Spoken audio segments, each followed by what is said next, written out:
Boa noite, pessoal. Bem-vindos, bem-vindas. Então vamos lá.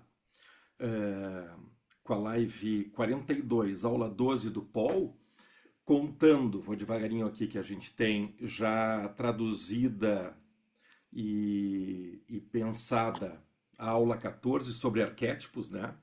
Todas no canal. Então essa aqui é a 13ª aula que eu estou traduzindo e comentando.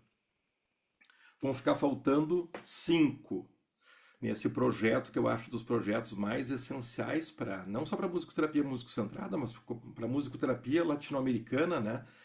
Termos essa obra que eu considero muito, muito pouco explorada ainda pelo mundo, né? Healing Heritage. Toda traduzida e como está gravada no YouTube, a gente tem, eu vou querer também reassistir. Acho que é um trabalho que vale a pena a gente estar voltando. Acho que é sempre importante, como a gente já está agora na aula, vamos fazer a sequência da 1 a 12, eu fazer uma recapitulação, ainda mais porque tem carinhas que eu não vejo assim em todas as lives, né? Então, o Paul começa Healing, e a gente está focando, só refrescando para quem não lembra, esse livro é o resultado da transcrição que Carol e Clive Robbins fizeram, do curso que o Paul deu em 74 em Londres, no Goldiley Hospital, para 15 musicoterapeutas internacionais. Quem tiver curiosidade, eu conheci e chamei para a live o Tom Ness, que é um dos 15 estudantes que participou desse curso, que eu acho algo, né, na nossa história, assim. Então, focando nesse livro, de novo, eu adoro repetir que eu acho o melhor livro de musicoterapia do planeta Terra. Então, acho que essa é a intenção, assim, esmiuçar, assim, espremer toda a essência que esse livro tem, né? Paul abre a aula 1 falando de escalas. E faz, eu botei em vermelho aqui na síntese, assim, a relação de uma nota com outra e a relação de cada nota com o todo. E pensarmos, vou ler a frase que eu adoro, ele já abre a aula 1 com isso, né? É a parte da nossa redescoberta sobre o que vive na música.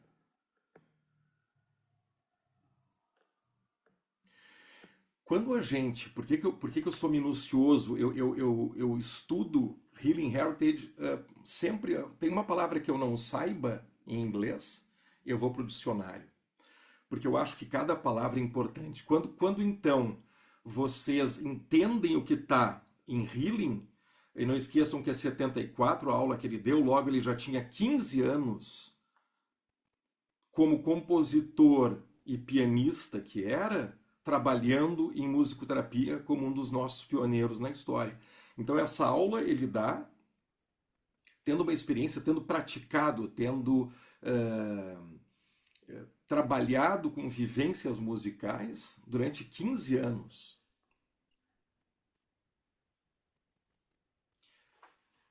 Então, quando vocês depois se entendem isso, e eu estou indo devagar de propósito, do que vive na música, vão entendendo que quando a gente fala, nós músicos centrados, vamos promover experiências e vivências sonoro-musicais para que os homomúsicos que a gente atende, sejam eles idosos com algum tipo de condição, crianças no neurodesenvolvimento, sujeitos em UTI, todos eles não deixam de ser homomúsicos. Então, promovemos vivências sonoro-musicais com esses homomúsicos na e com a música. Volta para aula 1. Presta atenção na nota, e toda nota é um evento, Zucker Kendall, dessa nota em relação a outras e dessa nota em relação ao todo. O que vive na música.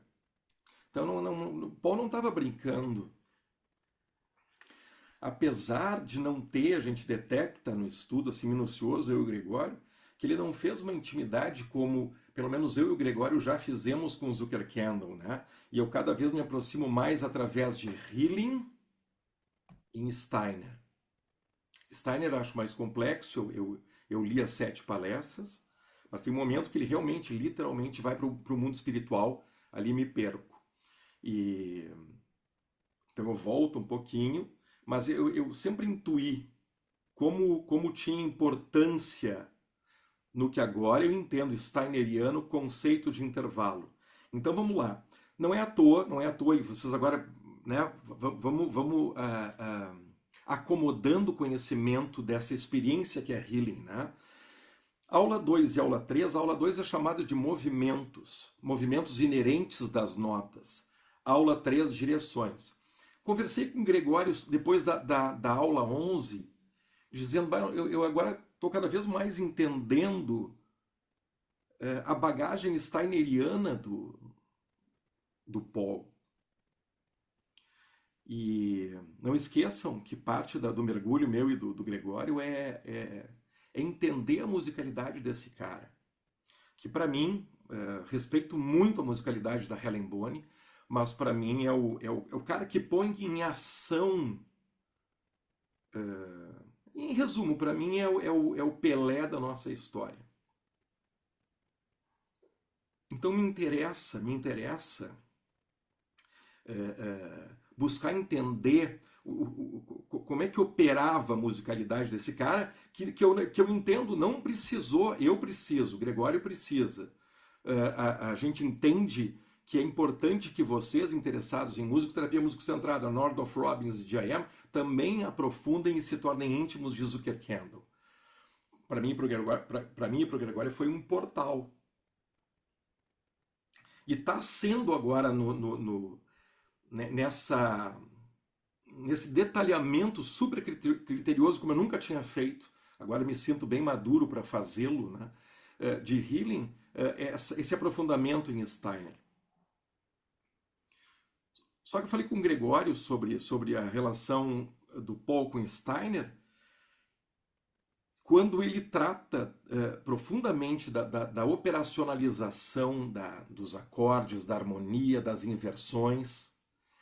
E o Gregório respondeu para mim, olha que importante, por isso que eu quero abrir a aula, a live 42, e a live 42, eu não estou falando da aula 12, porque o Paulo não abriu a aula 12 falando disso, né? Eu estou abrindo a live 42 como parte do meu comentário, que o Gregório responde para mim que, ao ver dele, é legal trazer porque é um outro ponto de vista para vocês, assim, é inseparável Paul na articulação da musicalidade dele de Steiner e Zucker. Eu respondo a isso, e tudo bem vocês também concordarem, né? Eu respondo a isso achando que, para mim, para fins didáticos, eu acho que não é à toa que Exploração 2 eu intitulo Movimentos ali, e a aula 3 eu intitulo Direções. Aula 2, Movimentos. Movimento é a bandeira do Zuckerkandl. Se a gente aprofunda Zuckerkandl, música, sempre a experiência de movimento, tempo e espaço. Mas, por exemplo, a crítica que Zuckerkandl tem a Hans Lick, que eu adoro, do que eu conheci já, é que o Hans Lick também põe como uma baita importância a forma, movimento e forma. Hans Lick foi um baita crítico, né, da teoria dos afetos. Eu já gosto disso. E um baita crítico de Wagner quanto a isso. Então ele separa o fenômeno música do compositor que a fez. Se aproxima da gente. Mas o Zuckerkandl o critica porque ele também coloca como uma grande importância a forma. E para o Zuckerkandl é movimento.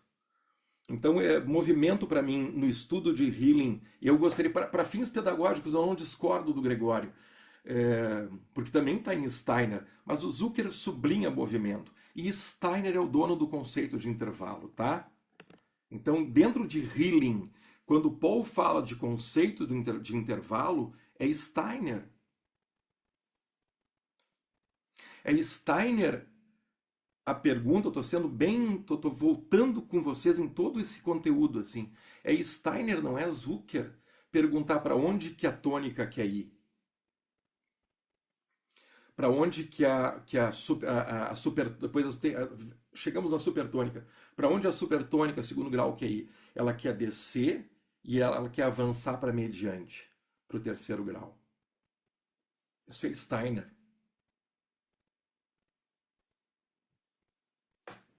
Estou dando umas pausas de propósito. Então vamos lá, desde a abertura, né? Vamos redescobrir o que vive na música em falando de escala. Aula 2, movimento para fins didáticos, Zucker. Aula 3, direções para fins didáticos, Steiner. Aula 4 para mim e para o Gregório é o portal, né, onde aparece Zucker e Steiner, e é justamente na aula 4 que aparece o conceito de intervalo. E a partir daí, pessoal, aula 5, intervalo. Aula 6, pela primeira vez ele usa o termo conteúdo emocional dos intervalos. 7, 8, 9, 10 e 11, inversões, com foco na harmonia.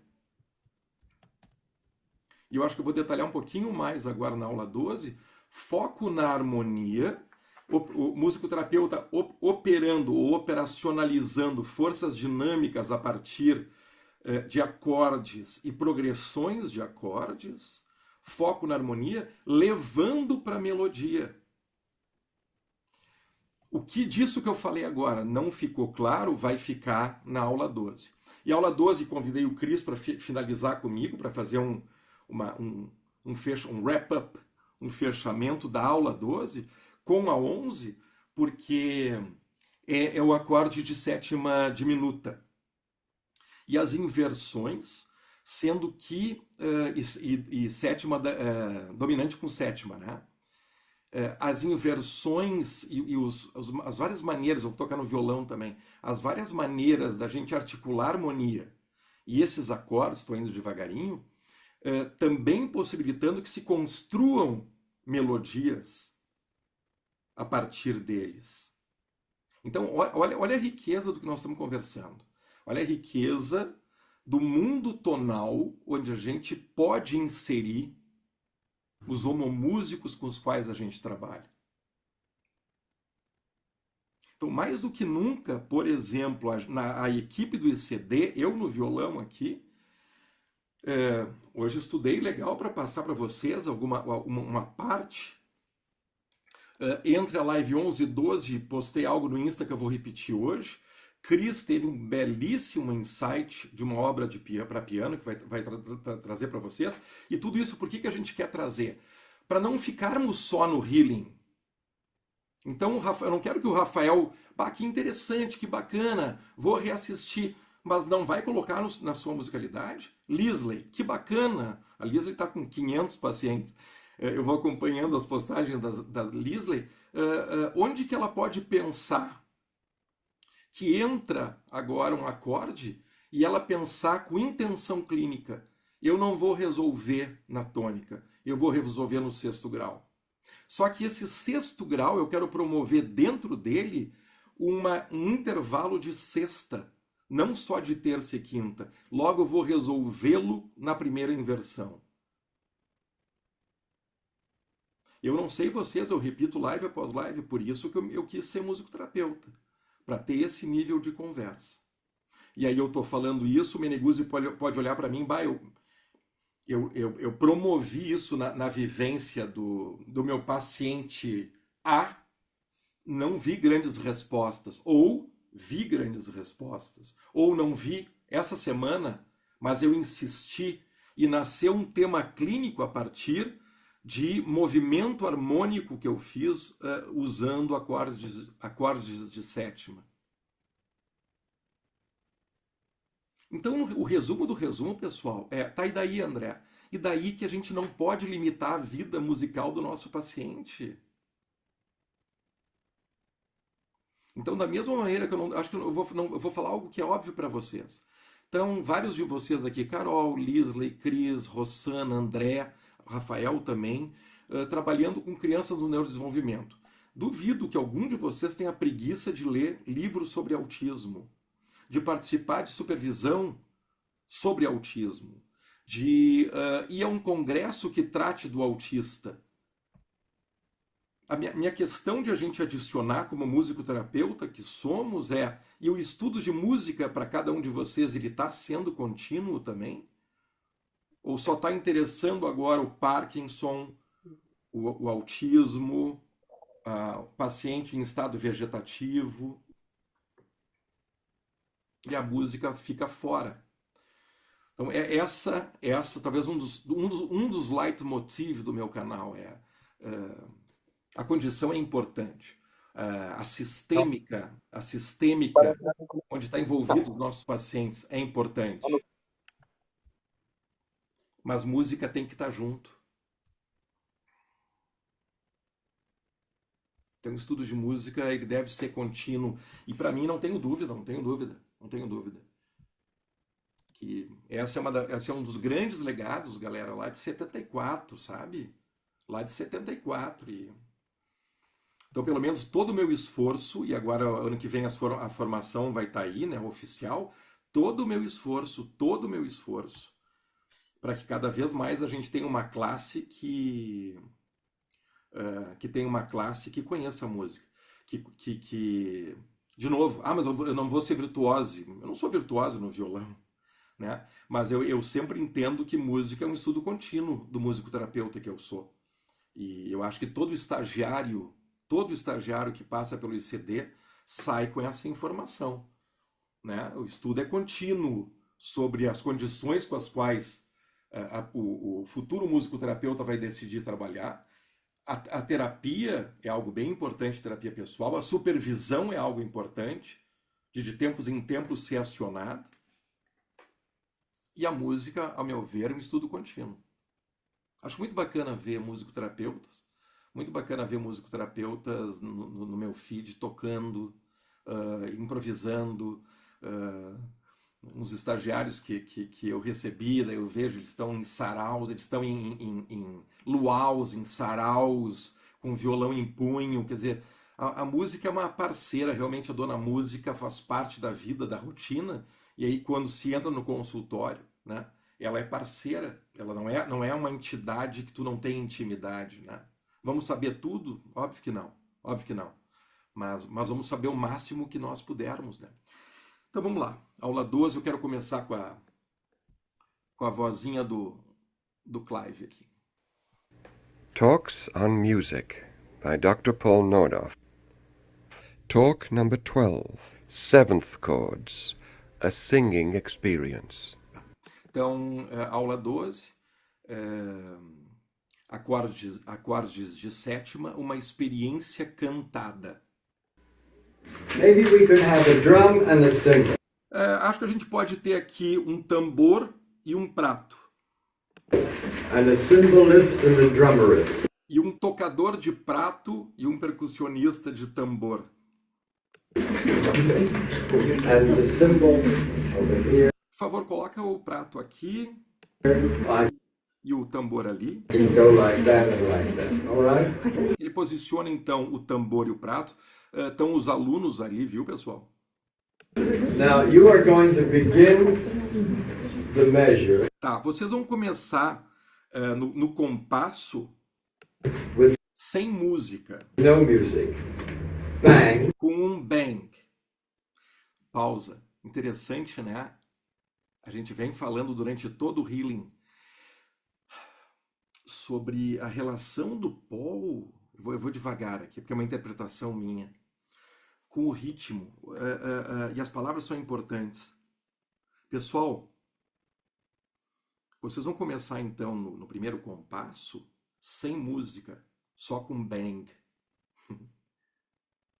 Percussão. Se a gente ficar tocando, aí é aquela nossa velha conversa, assim. Se a gente está tocando tambores aqui, tom, bom, bom, bom, pá, bom, pá, não é música, deixo no ar. Tam, Mas é interessante ele trazer isso. tam, ta, tam. We're all going to sing a tone. Eu vou fazer tá, tadam, tadam, e aí todos vocês vão cantar uma nota, a nota é dó. Is that clear, Annalisa? Tá claro, Annelise? Good. Vamos. I'm going to play this.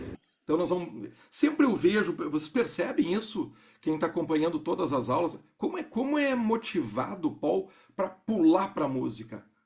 Good, bora, vamos nós, tá? Então olha só. Tá. Essa é a frase, tá? Sol, si, dó, dó, dó, sol, si, dó, dó, dó, e a galera vai cantar, tá?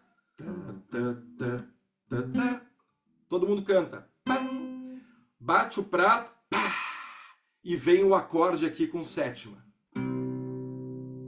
Repito. Bom, bom, bom, bom, bom, tá, prato, pá, acorde. Eu traduzi aqui alguns, e aí deixa eu fazer aqui. Pom, pom, depois eu não interrompo a audição de vocês do pom. Pom, pom, pom, pom, pam. Todo mundo canta. Pem, prato. Pá. Dó, mi, sol, si. De novo. Dom, dom, dom, dom, dom. Todo mundo canta. Pá, prato. Pá. Dó, dó, mi, sol sustenido, si. Pom, pom, pom, pom, pom. Todo mundo canta. Pá, pá. Dó, tom, tom, tem. Todo mundo canta. Prato. Pá. Dó menor com sétima menor. Então.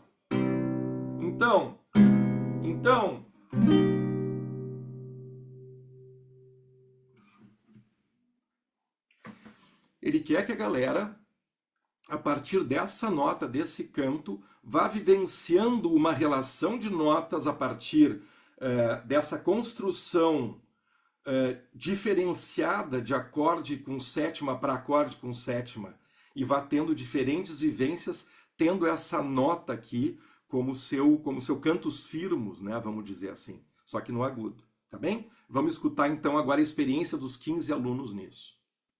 É isso que ele quer que a gente promova, por isso que eu quis colocar para o violão, galerinha. No violão,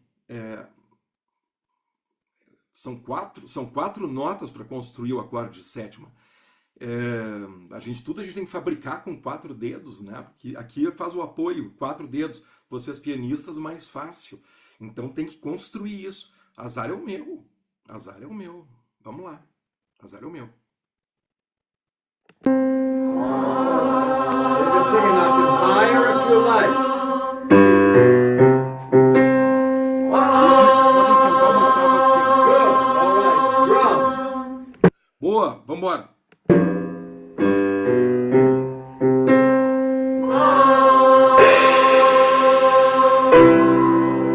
Olha as diferentes experiências. Hold it longer. Segurem por mais tempo. Drum.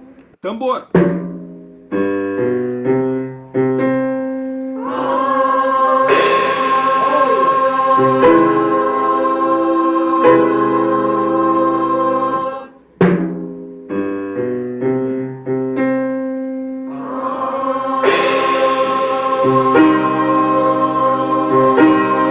Olha isso, olha isso.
não é uma experiência linda, não é uma grande experiência essa. Então tudo isso, galera, tudo aqui, nos dá a chance, nos deu a chance, nos está dando a chance. Aí valeu Zucker, valeu Steiner também, para podermos agora ir construindo, é isso que a gente queria, ir construindo as intenções clínicas, sabe? E que bonito. Então eu vou usar um acorde de sétima diminuta, porque o acorde hoje, uma conversa com o Cris brincando, né? Porque o acorde de sétima diminuta, ele às vezes é mais pressionado, então ele pode gerar mais ansiedade. A gente não sabe. O que a gente, me parece que o legado aqui é pratiquem, entendam, explorem, fiquem íntimos dos seus instrumentos. Entendam essa fundamentação filosófica de na tua frente, tendo a condição que tiver, tem um homo músicos. Enquanto tiver um coração batendo, tem um homo músicos pronto a responder, a ser sensível a sons e a música. Quanto mais limitado tu for com a tua musicalidade, menos chance tu tens de oferecer vivências mais amplas. Simples assim. E repito, mas então eu sou um musicoterapeuta ruim porque eu sou mais limitado musicalmente? Não é isso. Não é essa a mensagem. A mensagem é, de novo, que seja para ti, por entender isso, não é porque o Paul está dizendo, porque o André Brandaliz está dizendo, não, por tu entender isso. Quanto mais eu nutrir a minha musicalidade, mais eu posso fazer uso dela em musicalidade clínica. É isso que o estagiário vem fazer aqui. O estagiário não vem aprender violão. Há pré-requisitos, inclusive, para fazer o estágio no ECD. Então ele já chega com base harmônica, ele já chega com violão e ou piano, com uma possibilidade já de cantar, de se acompanhar tocando. Assim vai ser também a exigência para a formação. Então, para ninguém perder tempo. Então, agora, se exige do estagiário músico, numa experiência músico-centrada, virtuosismo, de maneira alguma, se pretende que se possa exercitar a sua musicalidade com toda a compreensão agora, com base filosófica e também teórica, do uso da harmonia, do uso da melodia, do uso do ritmo. E sai totalmente motivado, né? É para sair motivado, para não parar nunca de estudar música. Esse para mim, é a essência da mensagem de healing, né? Então aí vocês vão entendendo por que na aula 1... Vamos começar dentro do mundo tonal a redescobrir via as escalas o que vive na música. Entendam isso. Não é metáfora. Aula 1. Aí na aula 4, eu e o Gregório avisamos para o mundo. Vida dos intervalos, o título, não é metáfora. Mas se tu passa batido pela aula 1, se tu não vai em Steiner, não vai em Zucker-Kendall, a vida dos intervalos é uma metaforazinha. E tu continua tocando o teu dó maior, cara.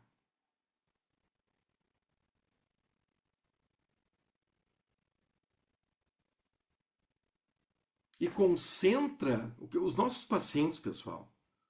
Apareceu nas minhas revisões sistemáticas. Onde tem perrengue, tem musicoterapeuta. Logo, generalizando na brincadeira, musicoterapeuta gosta de perrengue. Quando o musicoterapeuta vai trabalhar, eu pesquisei, com mães e bebês, onde é que tem musicoterapeuta pra caramba? Na prematurez. A gente gosta de perrengue. Bebê prematuro, vai ter musicoterapeuta lá. Mãe com dificuldade de produzir leite, tem musicoterapeuta lá. Então a gente tem que entender, a gente adora. Então a gente tem que agora construir intenções clínico-criativo musicais, porque nós somos musicoterapeutas. A gente não vai usar prioritariamente a palavra para tratar, e sim escolhemos, decisão nossa, Escolhemos ser musicoterapeutas. E a gente entende que tem um poder na mão, tem um poder para promover experiências com esse homomúsico, seja uma mãe que não está produzindo leite, seja um bebê que precisa engordar, precisa mamar, seja o nosso paciente autista que a gente quer ajudá-lo, facilitar o movimento para ele chegar lá na fala, na abstração de pensamento, na integração com o mundo, seja o paciente em coma que a gente quer bater na porta e dizer, homomúsicos, queres voltar? Tem gente te esperando aqui, tem afeto te esperando aqui. Queres voltar ou queres ir embora acompanhado? Tudo isso que eu falei é de qualquer jeito? Não pode ser. Não pode ser. Não pode ser. Essa é a mensagem desse livro. Essa é a mensagem dessa obra aqui. Né? Continuando.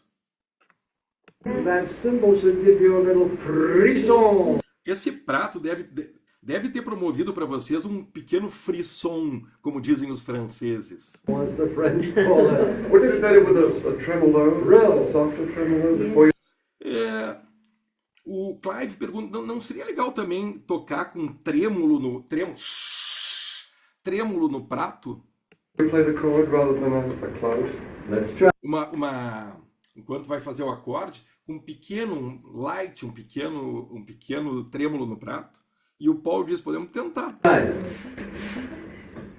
All right. Agora ele começa a variar um pouco, né, o acorde, mas mantendo a célula.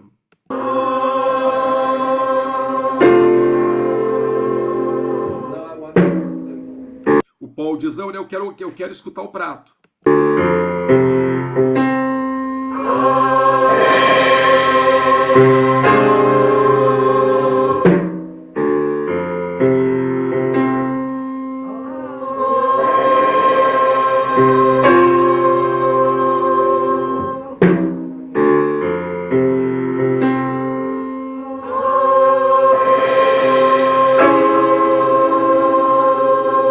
Eu acho que o Clive tinha razão. All chords possible with the one note C.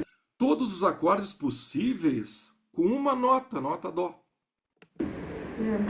Beautiful seventh chords Lindos acordes com sétima, with the one note C. No. com o Dó. Nud é um aluno.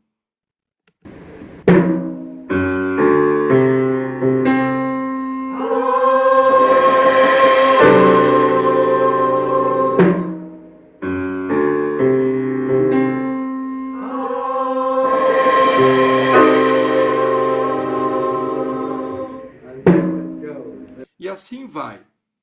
There are dozens of them. Dúzias deles. Once more. Vocês querem mais? Isn't it fun? Isso não é divertido. Para o Paul, o campo tonal para o Paul é casa dele, assim, sabe?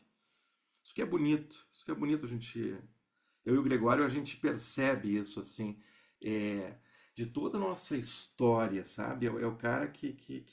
Por isso eu trouxe hoje, assim, um Pelé, né? É uma intimidade, né? Uma vida inteira com música até chegar na musicoterapia. Então é um prolongamento do corpo dele. Querem mais, tem dúzias deles, vamos lá. Pá. É isso que a gente tem que se tornar cada vez mais íntimo de música. Play with your seventh chords Brinquem com os acordes de sétima. too, and appreciate the quality of every one. And change. E bonito isso, né, galera? E apreciem a qualidade de cada um deles.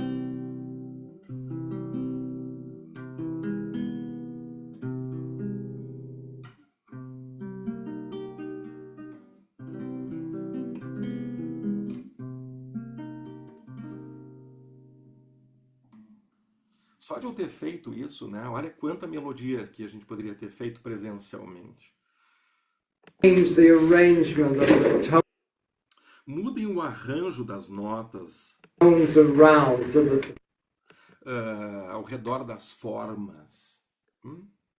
You remember that beautiful Mongpo piece? Vocês lembram daquela peça bonita do Mongpo? Mongpo é um compositor, pessoal, que o Paul cita, do século XIX, eu não conhecia. Federico Mompou, M-O-M-P-O-U, espanhol. It started with the dominant seventh. Que começa com o acorde sétima da dominante. This position. Absolutely beautiful. Olha a paixão do Paul. Tocou esse acorde. Isso não é maravilhoso? It's just riveting. É fascinante.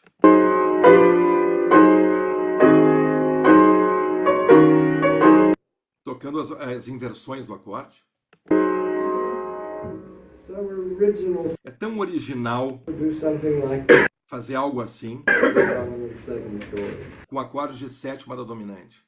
E isso no violão, galera, para mim, pelo menos, eu tenho que estudar. Eu tenho que estudar as aranhinhas, né? Mas é ok, tem que estudar, né? Quis estudar os irmãos Grimm. Comprei o livro, tem que ler, né? Quis estudar Paul Nordorf, tem que ler, tem que estudar, tem que gastar tempo. Tem isso aqui e tem o meu violão. Bora? What Debussy does with the dominant E o que o Debussy faz com o acorde de sétima da dominante? seventh chord. Na beleza de soirée,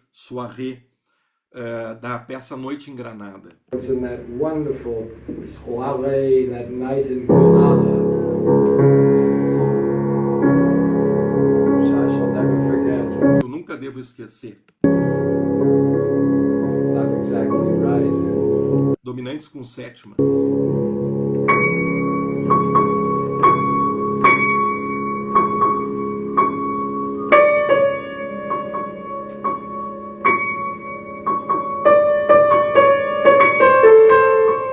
The rhythm there, the melody.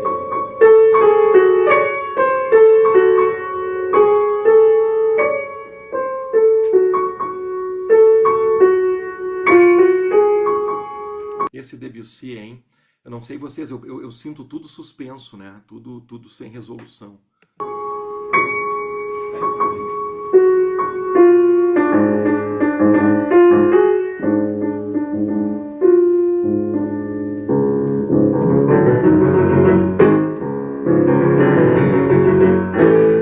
dominant seventh, everything.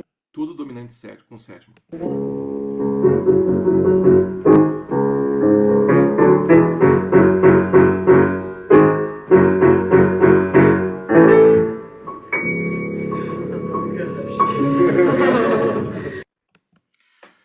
E agora eu tinha falado para vocês no começo da aula 12 que eu ia mostrar o Paul também levando. A aula 11 ele fala inclusive assim especificamente harmonia, ele menciona isso. E agora ele vai abrir uma seção dentro da aula 12 chamada de a construção melódica com os acordes de sétima, né?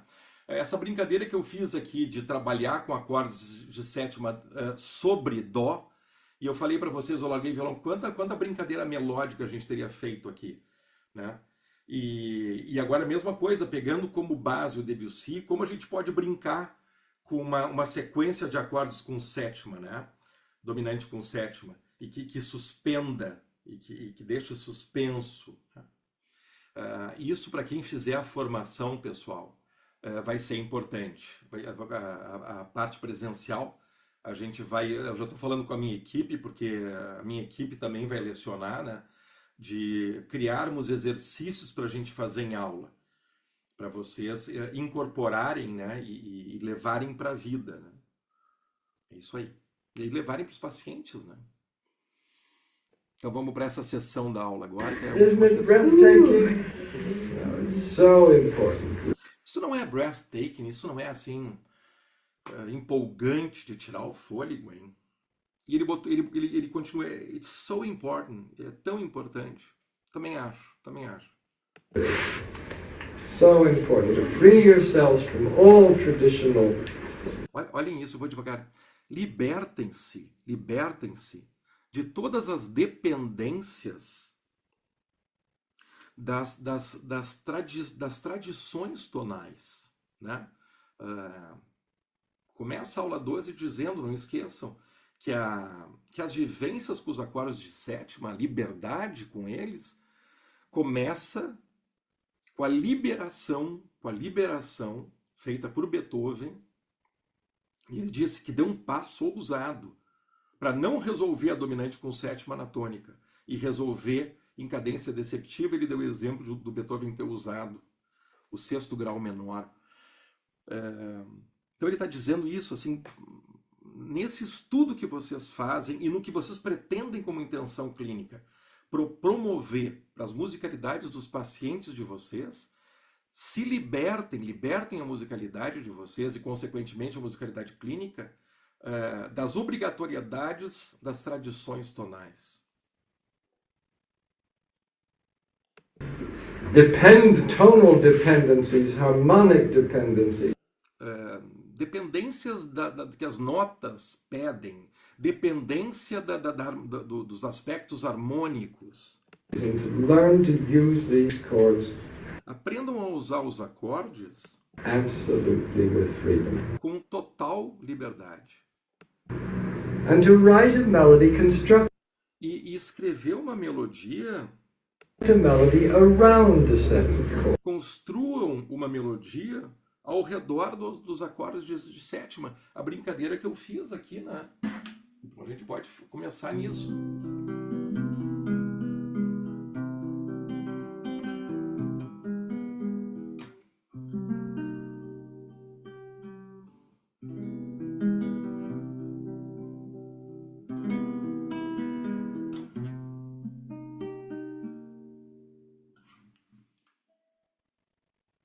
O que vem daí, né?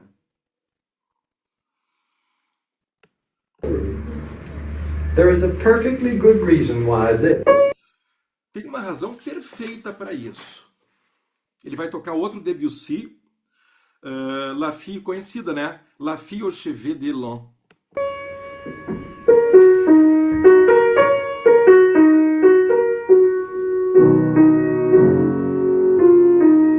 Became such a popular piece. Se tornou uma peça tão popular It's absolutely beautiful. e totalmente linda.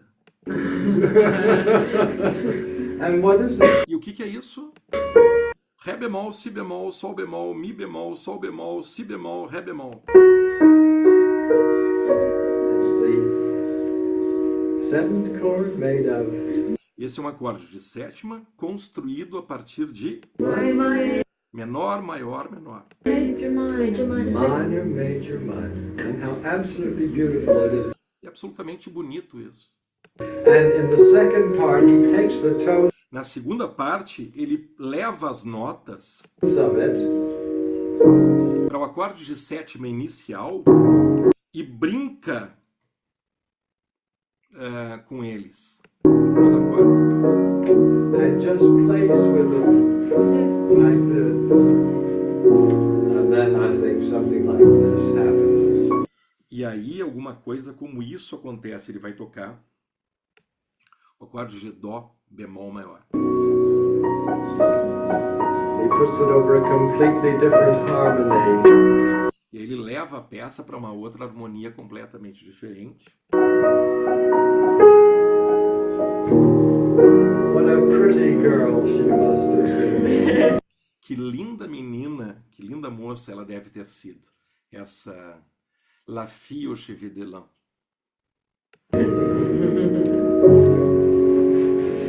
So make melodies with your seventh. Então, pessoal, façam melodias com os acordes de sétima. Chords. They're not only for harmony. Eles não são só feitos para harmonia, They're for melody. também são para melodia. Ele vai começar a improvisar.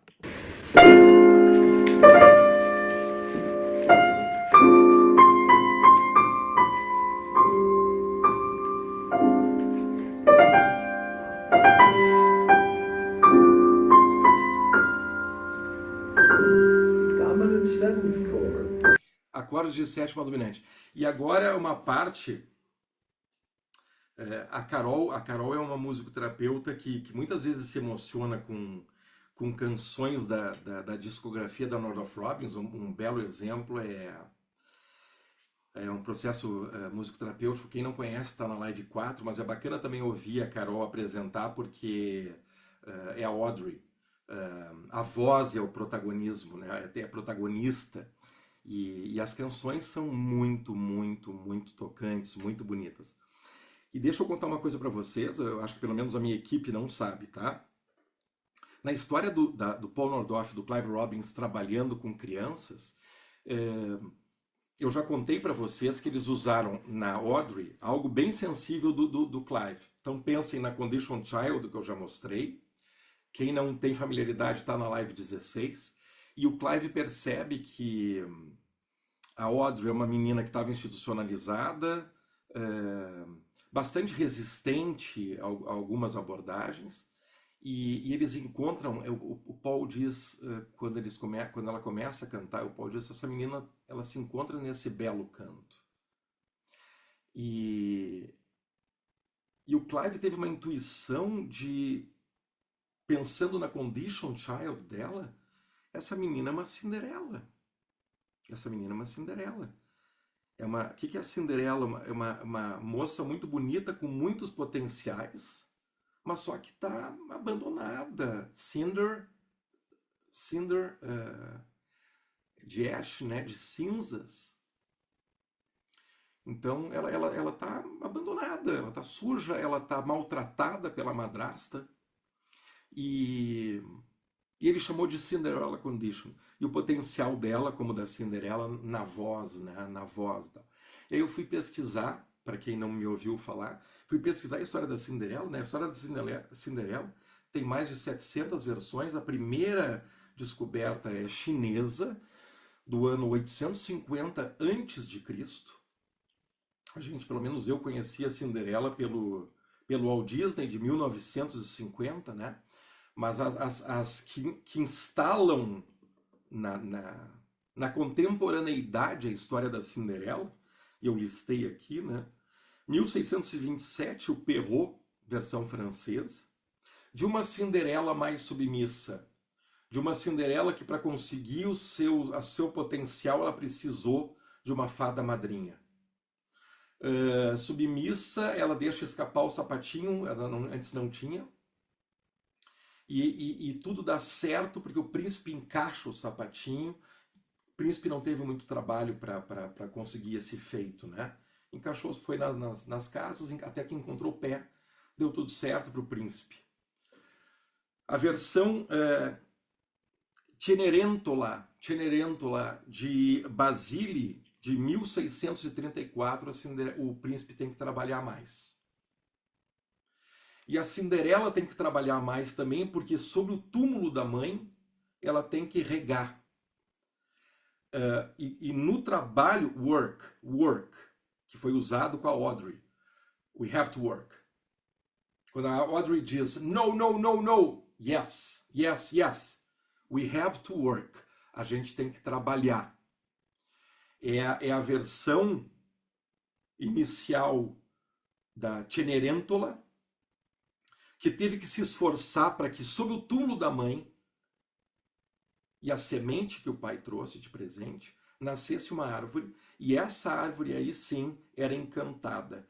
E com a relação que ela construiu com a árvore, ela conseguiu explorar, manifestar, expressar os seus potenciais. É essa versão também dos irmãos Grimm. E aí que eu fui atrás, comprei o livro dos irmãos Grimm, autores alemães, né, super importantes para os contos de fada, recomendo. A versão dos irmãos Grimm também ela se aproxima de uma Cinderela não submissa, né, uma Cinderela que tem que trabalhar mais para alcançar os seus feitos. E é essa versão que o Paul e o Clive vão usar, né? Para pensar e trabalhar a Condition da Audrey. Isso é brilhante, é muito sensível. Estamos falando da década de 60. O que eu quero trazer aqui para fechar a aula 12, que eu acho fantástico, arrepiante, é que dessas sétimas, ele conduz os alunos a cantarem uma das canções que eles usaram num dos contos, o conto número 131 dos Irmãos Grimm, que é sobre Piff Paff Poultry. Eu não pratiquei Piff Paff Poultry durante meu tempo na Northrop Robbins, eu não vi ninguém praticar, eu fui estudar. Piff Paff Poultry e adorei. O pessoal da minha equipe pensa nisso, porque a gente fala muito sobre... Às vezes, às vezes a gente está brincando entre a gente e nasce uma situação um pouco surreal e eu aponto para o Cris, para o Rodrigo, para a Carol, para a Karen. Sabe que a gente pode rir, né? E isso pode, um boneco, e isso pode movimentar muito o nosso paciente. Eu dou um exemplinho, assim, do livro de dinossauro, que é tátil, que é sensorial. Um dos nossos pacientes que estava no meu colo, eu comecei de brincadeira, ele estava no meu colo, eu fazia cosquinhas nele. E o Cris harmonizando. Ele gostou tanto da cosquinha, e aí eu pensei que do livro de dinossauro saiu voando um pterodáctilo. Então a cabecinha dele estava aqui e o pterodáctilo estava voando e o Cris harmonizando, até que o pterodáctilo pousou nas costas dele, e aí caminhava o pterodáctilo, fazia cosquinha e tal, até que chega o pterodáctilo saía voando de novo, tudo do livro do dinossauro, e voltava. A gente não entrou em sessão, eu e Cris, tendo pensado na história de um pterodáctilo. Primeiro que a gente nem sabia que o paciente escolheria o livro dos dinossauros, né? E se fosse o livro dos leões, que a gente tem, da selva, seria talvez um leão, que teria saído do livro e caminhado nas costas do menino. Isso é o inusitado. E olha que lindo, Piff Paff Poultry, desde o nome não se sabe. Se suspeita que os irmãos Grimm tenham dado um nome aleatório, surreal, exato. Sabe como é que eles definem o conto? Uma história sem sentido. Uma história sem sentido. Então, desde Piff Paff Poultry, que tem como objetivo casar com uma moça chamada Katie. Mas então, para isso, ele tem que dar dotes. E os dotes são surreais que ele vai dando. Então, vocês notem que tem um caos, né? Tem um caos, assim, não se sabe quase nada. Perguntam para o Piff Paff Poultry qual é a tua profissão, porque ele quer casar, né? Ele é um pretendente. Qual é a tua profissão? Ele responde, eu não sou alfaiate. É isso que a gente sabe, que ele não é um alfaiate. É isso aí, é isso aí. Paul e Clive usaram essa história, e parte da história, na vivência com as crianças na Northrop Robbins, o cenário é cheio de folhas. E tem um momento que o Piff Paff Poultry constrói também uma vassoura feita de milho e tal. E aí o sweeping, que é a música, vai varrendo. E ele vai então limpando, é o que acontece na clínica, vai limpando um cenário caótico em dar ordem. Então, aí eles pontuam aqui, isso está em Healing, alguns dos objetivos terapêuticos disso, né? Dar ordem na desordem, a coragem para enfrentar o desafio, o exercício da proposta, concentração, atenção, uma boa vontade, responsabilidade. Um trabalho que pode ser feito em conjunto.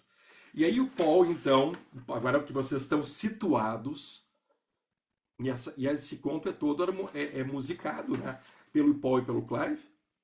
Então agora que vocês estão ambientados na história de Piff Paff Poultry, daquele acorde de sétima, o Paul conduz toda a turma para isso.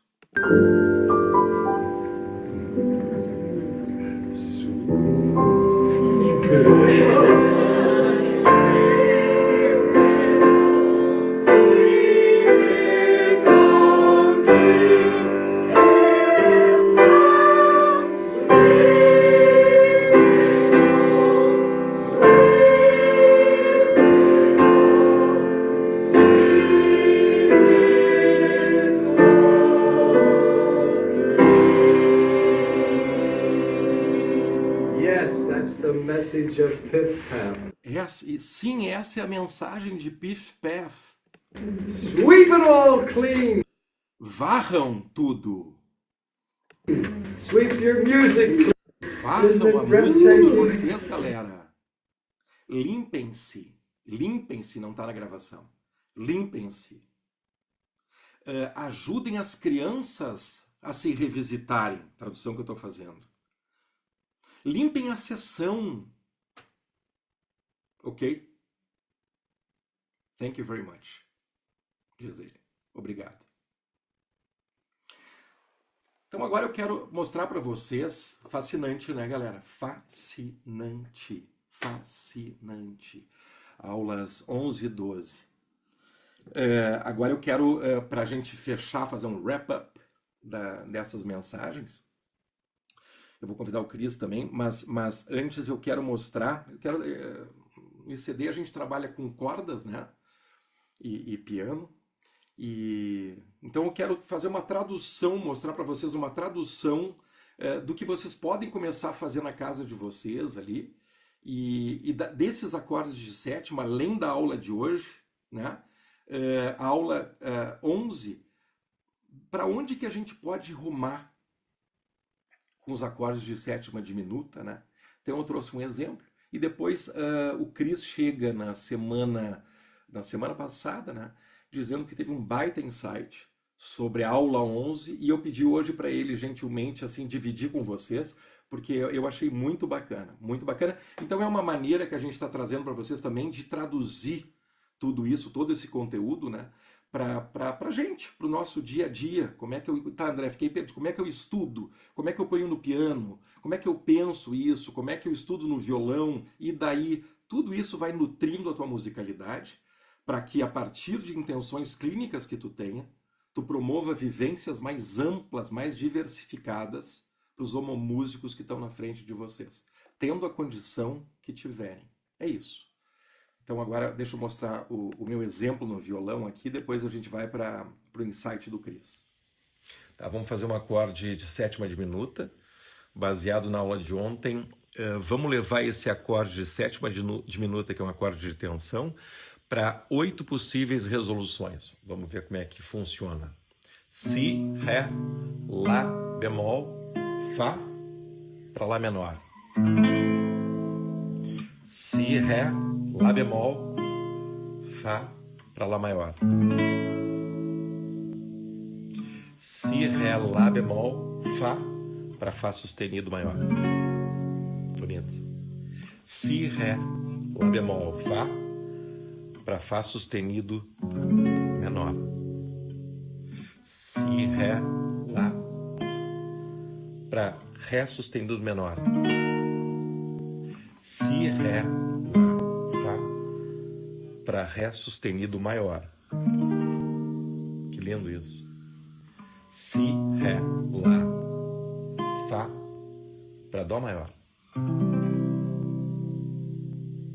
Si, Ré, Lá, para Dó menor. Cris, a palavra está contigo. Então, obrigado pela oportunidade de falar, né? E depois da aula da exploração 11, né?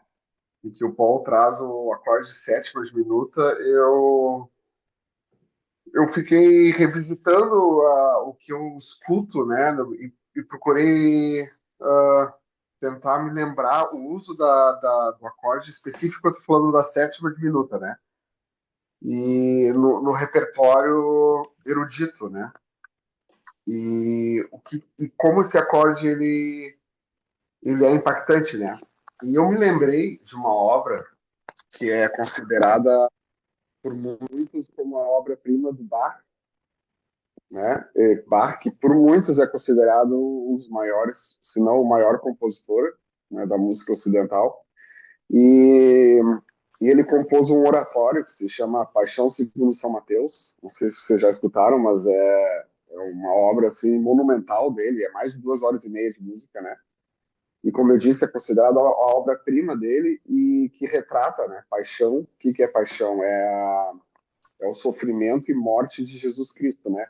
Então ele usa o texto do Evangelho de Mateus e outros hinos luteranos nessa para compor, né? Ele musica, digamos, né? Esse conteúdo. Então só daí já dá para ver a dramaticidade, né? Tá falando do sofrimento e morte de Jesus, né? E Bach, né? Como um dos maiores compositores, ele musica e eu me lembrei que tem um trecho dessa obra que o Bach utiliza um dos trechos mais, talvez, dramáticos. Então, de novo, um dos trechos mais dramáticos da obra, maior obra de um dos maiores compositores, né? Ele utiliza a sétima diminuta. Então, não sei se vocês são familiarizados com o Evangelho, né, de Mateus, mas então ele está narrando o momento que Jesus é julgado pelo Pilates, né? E ao lado de Jesus tem um assassino que se chama Baraba, ou Barabás, né? Depende da língua que se fala. E o Pilates, ele tá com a tendência de querer soltar Jesus Cristo e condenar o Baraba, porque ele tinha uma tradição de soltar um dos prisioneiros, né? E eu vou tentar não me demorar demais, mas é só para explicar o contexto, né? Onde aparece essa sétima diminuta, né? E então o Pilates ele pergunta para a multidão: quem vocês querem que eu solte, Jesus ou Barabás, né? E ele achava que a multidão que estava vendo o julgamento iria pedir para soltar Jesus, né? Mas a multidão, infelizmente, tinha sido manipulada, né? E pediu para soltar o Barabás, para surpresa do Pilates. É nesse momento em que Bach utiliza o acorde de sétima diminuta, quando a multidão grita o nome de Barabás, que é para soltar o Barabás. Eu fico pensando assim, a potência desse acorde, né? Então não é por acaso que o Bach escolhe um acorde de sétima diminuta, né? É um acorde extremamente tenso, instável, né? O acorde de sétima diminuta, ele possui dois trítonos dentro dele, né? Então é um acorde que tem muita força gravitacional, né? Ele tende a querer se resolver, né? Ele tende a migrar para outras notas, como o André mostrou agora, um acorde extremamente versátil que pode ir para resolver de diversas maneiras. Talvez é um dos acordes mais versáteis que tem na nossa música tonal, né? E então, deixa eu vir para o piano, não sei se vocês vão escutar aqui. Eu estou aqui no piano, tá? Mas eu acho que vocês não vão conseguir ver eu tocar. Mas estão me escutando, né? Tudo Sim, certinho. sim. Então, o acorde de sétima diminuta, ele pode ter várias funções, né? E uma delas é substituir o acorde de dominante. Então, como o André mostrou, por exemplo, em Dó maior, acabei de tocar, não sei se vocês estão escutando. O Dó maior, se nós montarmos um acorde de sétima diminuta a partir da sensível, ou seja, do Si, esse acorde é um ótimo substituto da dominante, né? E é isso que Bach faz, né? Só que ele substitui a uma dominante secundária. Então, a música, então o Pilates está lá cantando, né? E a letra está dizendo, perguntando para a multidão quem vocês querem que eu solte, né? Então tá em Ré maior, tá? Ele vai para a dominante, que é Lá maior.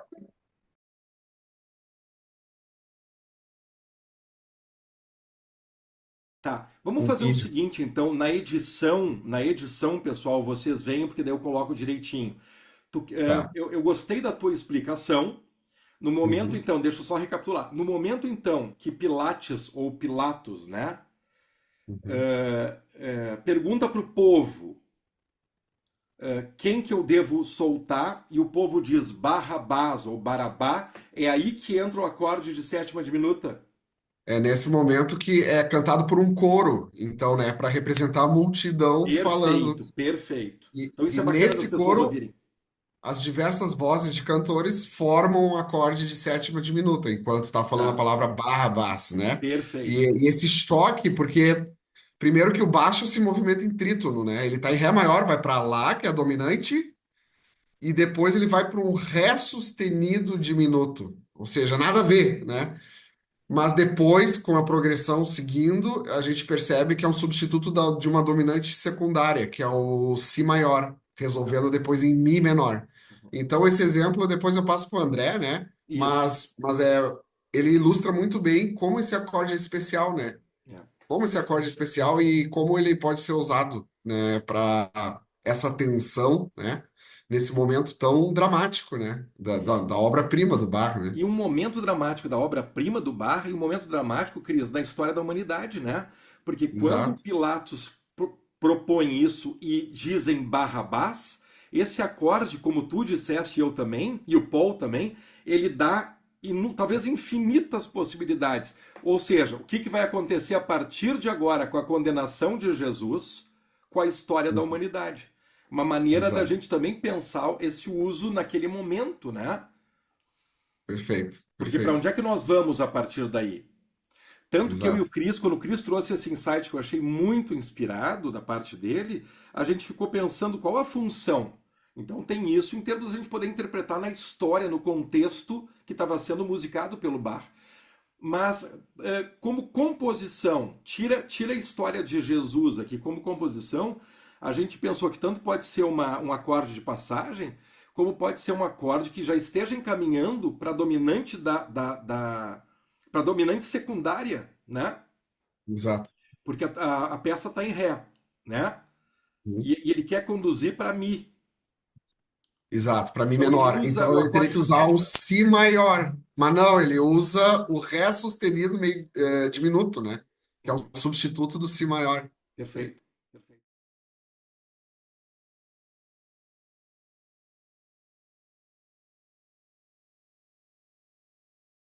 Sprachen.